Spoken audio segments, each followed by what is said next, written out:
O ayan, nakauwi na tayo. Tapos na yung party para sa mga staff ko sa kitchen.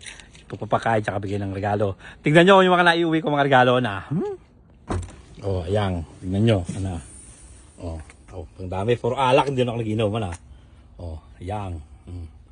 Diba? O. Tapos ito lintik. Inalis ko yung laman ng regalo nito. O. Tapos, ang laman. Siopaw. Lintik, nag-uwi ako ng siopaw. O, Sharon. O, diba? Balutin mo ako. Tapos ayan, may nauwi ako ng pagkain dyan. Lintik, yung kotse ko may ulam. O, ayan, ano to? Jamaican na chicken. Tapos yung lechon. O, lintik, isang tray, inuwi ko. Tinamaan na lintik na yan. O, di ba? O, ganyan. Kala nyo, kayo lang sa Sharon, ha? Meron pa ako dito ng ano yan? Mac and cheese. Tapos, ano pa lintik na to? Yung lumpia. O, yung pamatay na lumpiang Shanghai. O, di ba? Kala nyo, kayo lang sa Sharon, ha?